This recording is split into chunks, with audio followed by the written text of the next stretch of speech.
On this week's NESN Patriots podcast, we will discuss Tom Brady's recent struggles, the Patriots' big loss against the Tennessee Titans, and we will look forward because the Patriots have their bye week.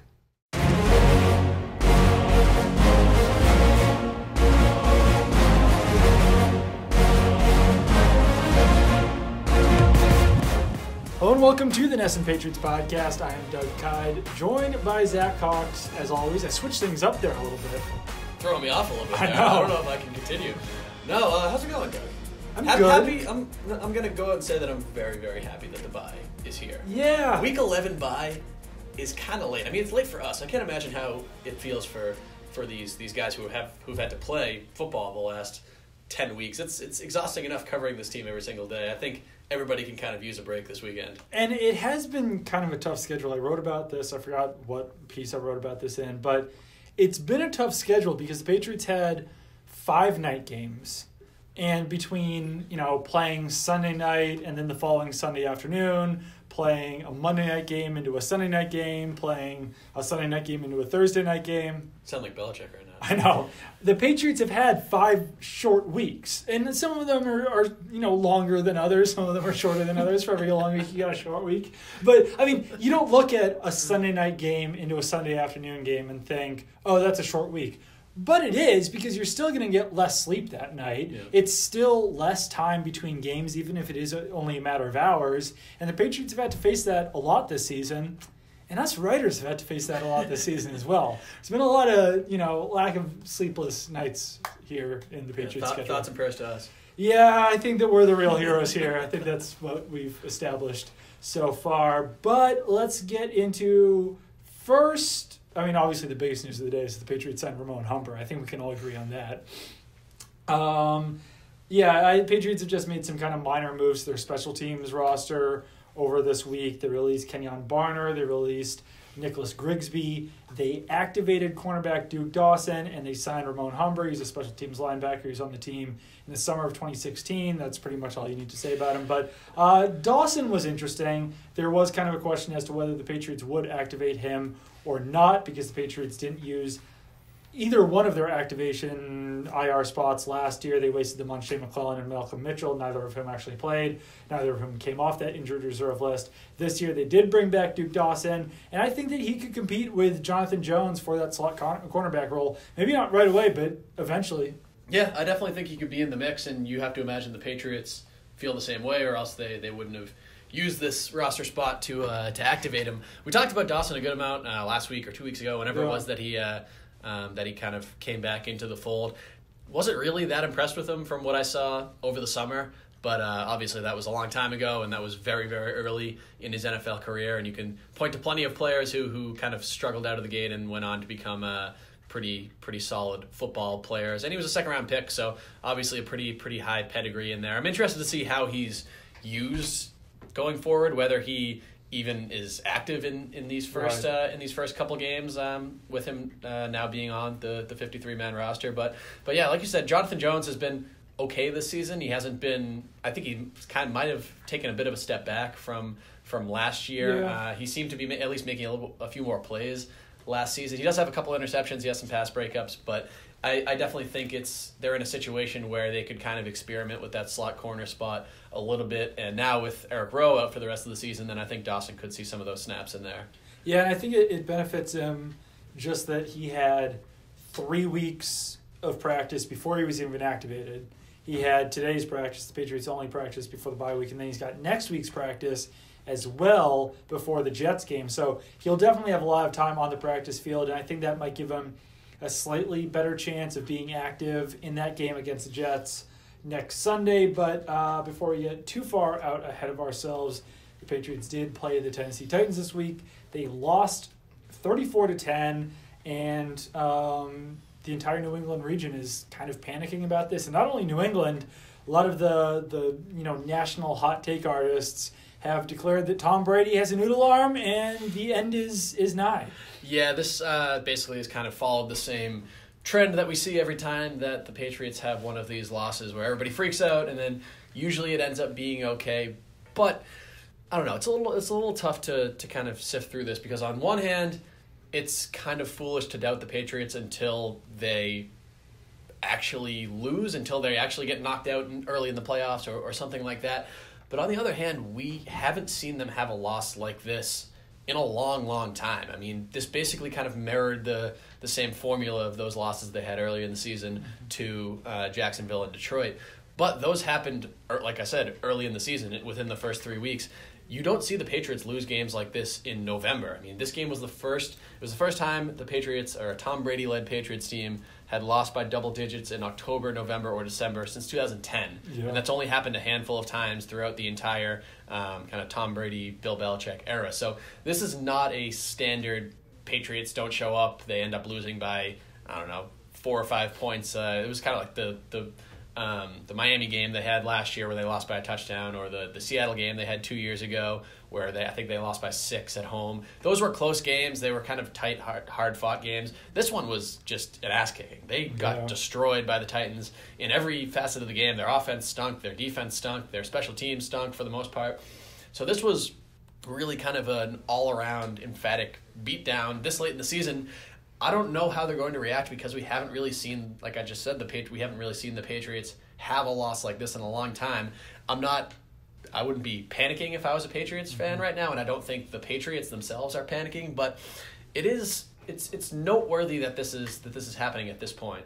It's also interesting that it comes before their bye week, because it would be easy to say if they did have a game this Sunday that, this would be fresh on the Patriots' mind. They would want to, prove themselves after this game. They'd have, vengeance on the mind and everything. But they have 2 full weeks to think about this game, and it really probably won't be fresh in their memory heading into next week. I mean, obviously, I think Bill Belichick will really, let them hear about it and remind them of it. But it's not as if it's coming 7 days after the loss. It's coming 14 days afterwards. And I do think they will be able to bounce back against the Jets. I think that one of the issues they were having against the Titans, I think there was really two or three main issues. The first of which is that Mike Vrabel, is very familiar with the Patriots, and so is defensive coordinator Dean Pease. Defensive coordinator Dean Pease has always done a good job against Tom Brady. He was the Patriots defensive coordinator for a few years there before getting fired after the 2009 season. So he was with the Ravens for a while. Yeah, he was with the Ravens for a while. There's definitely familiarity there, and there's a history of him, being a solid defensive coordinator against the Patriots.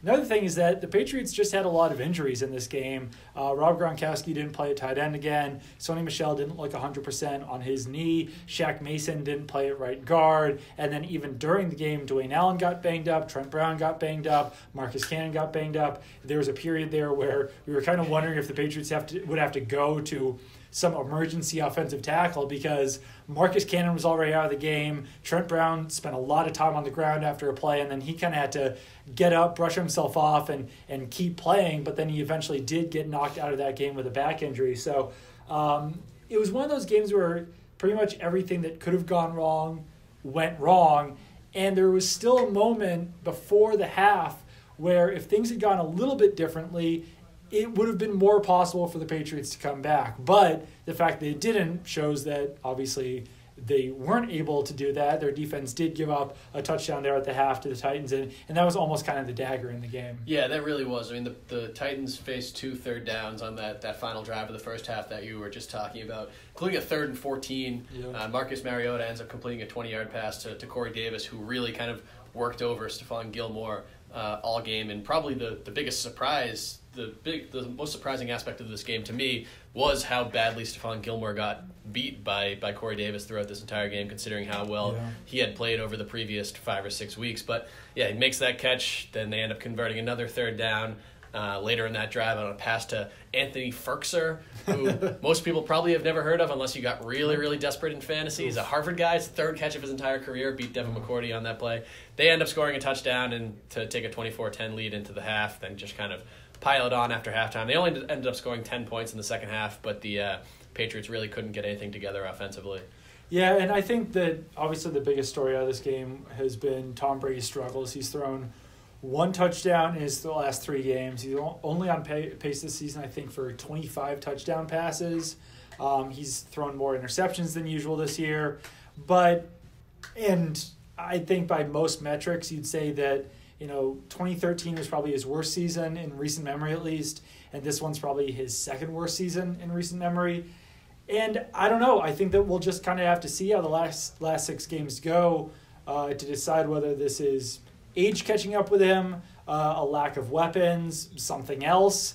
Injuries around him. Maybe, you do it, maybe even have to go back. He did skip OTAs and the voluntary workouts. I don't think that that's really playing a huge role right now, but it does at least have to be mentioned because he's not playing at the same level that we've kind of come to expect. But one of the big storylines was that, he's got a noodle arm this season. And I think that's one that if you do kind of go back and watch his missed throws, it's that one's not true. He hasn't just suddenly turned into, 2015 era Peyton Manning, but a lot of his decision making could be questioned after that game. That's why it's been a little surprising that the noodle arm has been kind of the prevailing national kind of hot take sentiment this week.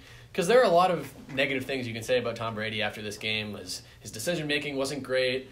He was inaccurate on some of his throws. He had some weird moments in the pocket where he just kind of bailed out of plays too early. Something you see from Eli Manning sometimes, or kind of late career Peyton Manning, where he senses a rush that either isn't there or just is kind of multiple seconds away, where he normally you'd see him stand in there and deliver that throw. He just kind of falls down to his side. His mechanics were a little weird in this game. So there's a lot of things that you can say that Tom Brady didn't do well. I don't think arm strength is anywhere near the top of that kind of list of concerns about him from now. So it's a little bit of a lazy take to me, if you ask me. Yeah, and I mean, like I said, we'll just kind of have to see how these last few games go for the Patriots, but I certainly would not be surprised if Tom Brady used some of this as a motivational tactic. I think that this Patriots team will come out looking a lot different against the Jets on Sunday. And I would say that, going back to the Titans game, one of the biggest disappointments in that game as well was just that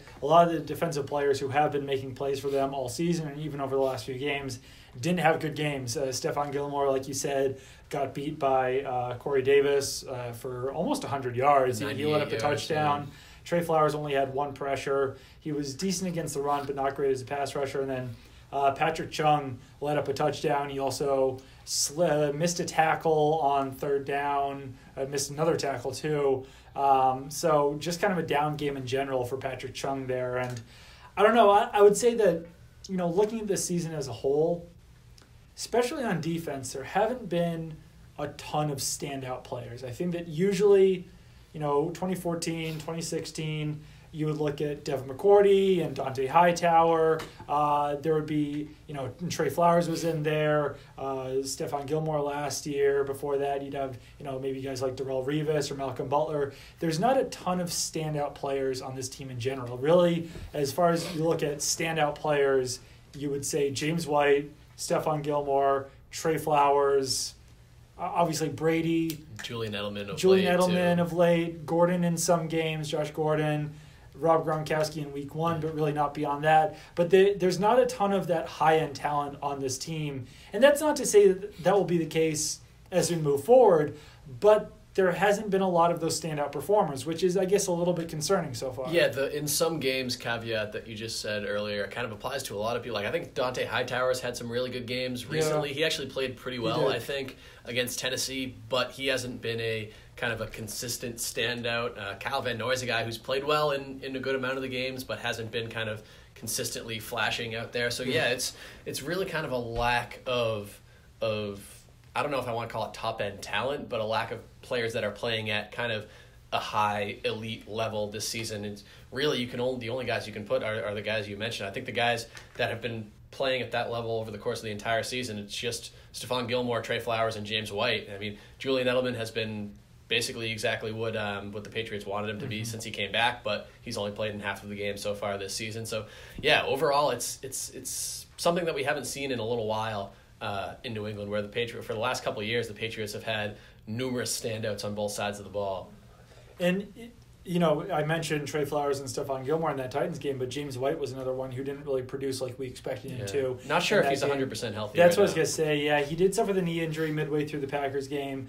Definitely looked like a fraction of himself in that game. Pass protection wasn't great this past week. No, and I think that, he wasn't on the injury report, but I think he was probably still a little bit bothered by that knee. So he's another guy who could definitely benefit from that bye week. that the Patriots are entering right now. Then, like I said, they've got the Jets after that. But yeah, I mean, hopefully for the Patriots' sake, James White comes back healthy from that knee injury. If Rob Gronkowski can come back, plus they will have Rex Burkhead back before Week 13. That's another big. That could give a pretty decent boost to their running back core once he's healthy. Once he's back and if he can stay healthy. So, there's definitely hope for this Patriots team. And the funny thing is, they're 7-3. I mean, they're still going to win the AFC East. They're still probably going to make a deep run in the playoffs, if not make the Super Bowl.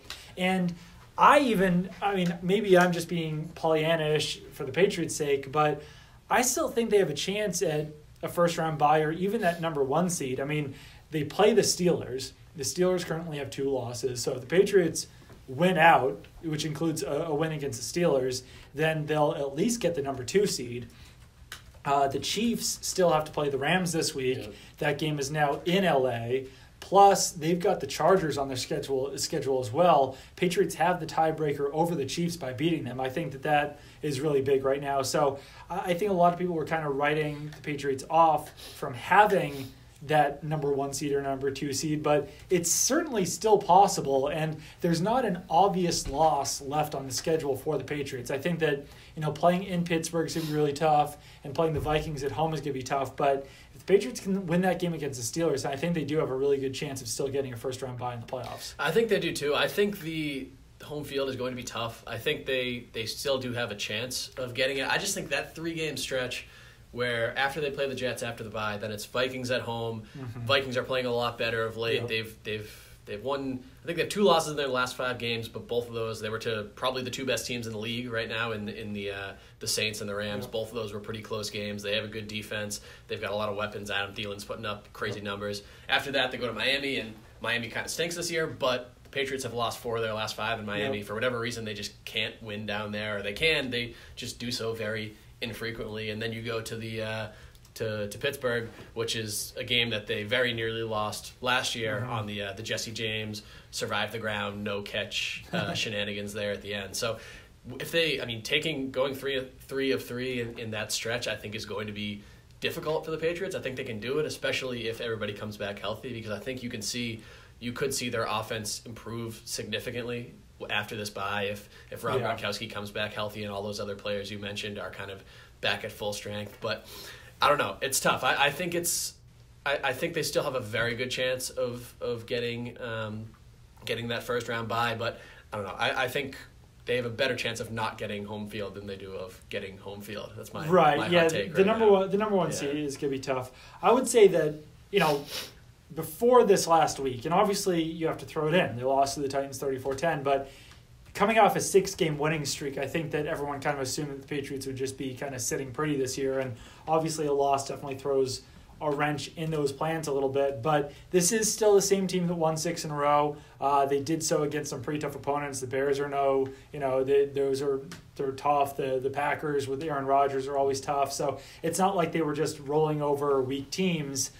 They did have some decent wins in there as well. But no, I mean, this loss did put them in a possibly tough scenario where when was the last time they did have to go on the road? I'm looking at it right now. The last time they've won on the road in the playoffs was 2006 in San Diego. They ended up losing to the Colts the next week in Indy. Last time they won on the road during a Super Bowl run was 2004 when they blew out Pittsburgh in the conference championship game. Since then, they don't play on the road in the playoffs. They lost to the Broncos in 2015. They lost to the Broncos in 2013. Lost to the Broncos in 2013. Lost to the Broncos in 2015. So they've only had 2 opportunities to play on the road since then. But it's kind of it shows what the blueprint is. I mean, when the Patriots can play at home, then they obviously have a much easier and much more desirable road to the Super Bowl. And I think that, over the next 6 games and even into the playoffs, it's obvious, because if the Patriots make it to the Super Bowl, then they'll be this team. But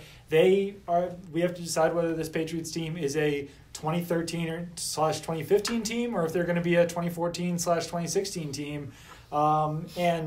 As of now, I would probably guess more towards the 2014-2016 type team just because in 2013 their weapons were so bad. They had Kenbrell Tompkins and Aaron Dobson. I don't think their defense was as good as they were in years after that. There was just kind of a lot of things going wrong on that roster. And then even in the playoffs, they had lost Tompkins and Dobson, so they were relying on Austin Collie and Matthew Slater as pass catchers.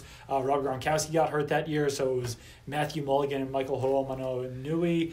So that was a really tough year as far as pass catchers go. And then in 2015, that was a year where they basically, every player on their team got hurt. That was their another entire year. Offensive line was kind of decimated by injury that year. Yeah, and Gronk got hurt again that year, right? He finished the year on injured reserve, I believe. That was just one of those years where, everything that could have gone wrong went wrong. I mean, looking at the injured reserve list right now, LeGarrette Blount was on there, James Devlin was on there, Dominique Easley was on there, Trey Flowers was on there, Deion Lewis, Gerard Mayo, Nate Solder. So I guess Gronk actually was healthy, but I think he was kind of banged up there at the end of the year as well. Yeah, because he played in that 2015 AFC Championship game. Him and Brady really kind of went off there in that second half where they came back and then weren't able to get the 2-point conversion right at the end. And that was the year that the Patriots running backs in that game were Brandon Bolden, Steven Jackson, and James White. So that was ugly. Yeah. They basically had no semblance of a rushing attack by the end of that season.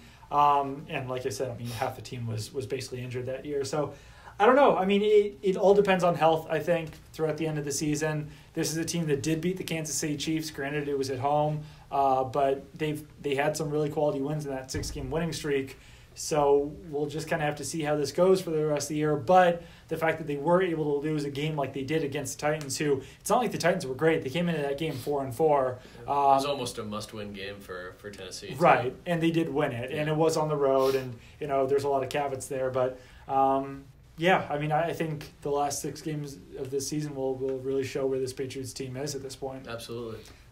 Just got some breaking news here that the Panthers claimed Kenyon Barner off waivers from the Patriots. That's a bit of a surprise, actually. He's just bouncing between the teams that he previously played for. He went from the Eagles to the Panthers, back to the Eagles, to the Patriots, got cut by the Patriots, back to the Patriots, now back to the Panthers. So he's just doing a nice little circle there. I don't think the Patriots ever thought that he would get claimed either. I think they thought that he would be able to bounce on and off this roster for the rest of the season. But interesting that they replaced C.J. Anderson with Kenyon Barner. Yeah, C.J. Anderson's still kicking around at the time of this recording, right? He is, yeah. I was actually kind of surprised that they signed Ramon Humber rather than doing something else with that open roster spot. I wrote something about it saying that I expected them to bring back Geno Grissom. I think that's still possible after the bye week that they could bring him back in some capacity. But some of the other names I threw out there were possibly a tight end,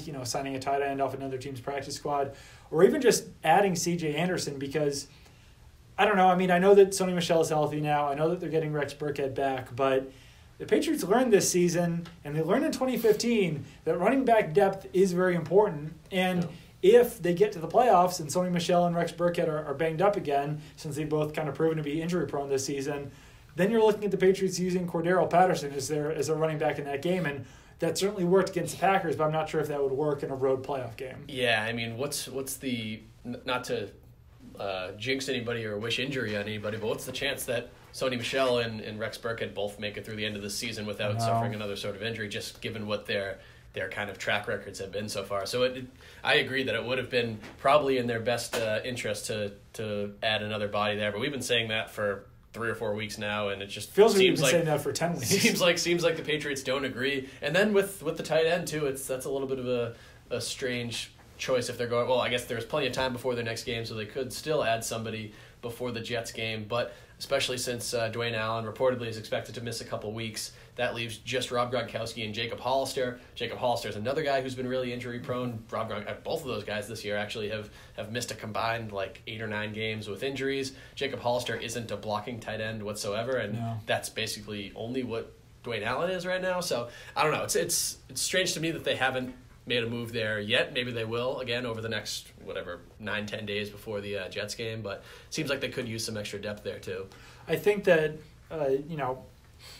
I always expect them to value depth, but the Patriots did go into at least one game this season with Dwayne Allen as the only tight end on the I roster. think they did that once last year too. I think the fact that they were willing to do that with Dwayne Allen, I think they'd be willing to do that with Rob Gronkowski as well. The strangest thing about Humber is that it seems like he's basically a carbon copy of Albert McClellan, who they added last week, and he's still currently on their roster. He's a veteran veteran linebacker who has played a decent amount of defense over the years, but is basically his primary roles on special teams. So seems like they kind of have two very similar players, but maybe that just shows that they really, really feel the need to improve their special teams, because it has been pretty dreadful for these first 10 weeks. Yeah, I think the Patriots were expecting big things out of Nicholas Grigsby as far as him being a special teams player this year.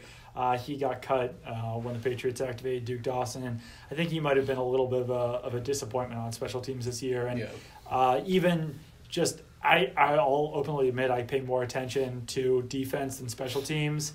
And when Nicholas Grigsby was playing defense, you saw some issues with his tackling. I don't know if it was his fundamentals or whatever it was, but he was whiffing on tackles, and I think that we have seen him whiff on some special teams tackles as well, or maybe even run past some plays. So I don't know. Maybe bringing in McClellan and Ramon Humber will fix the issues that the Patriots had on special teams. The Patriots certainly are hoping so, because special teams have definitely put their defense in some not so great situations this season, as far as the opposing offense starting position.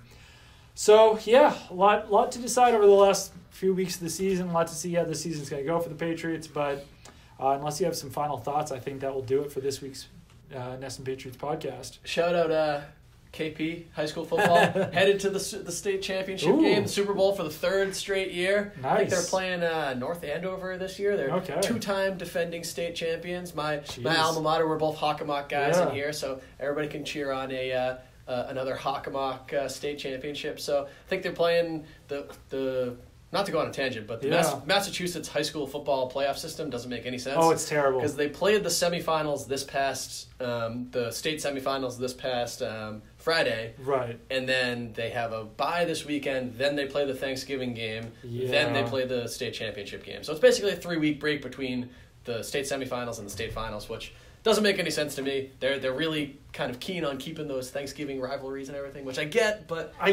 they're basically like exhibition games for any team that's in the playoffs. Oh at yeah, that point. basically.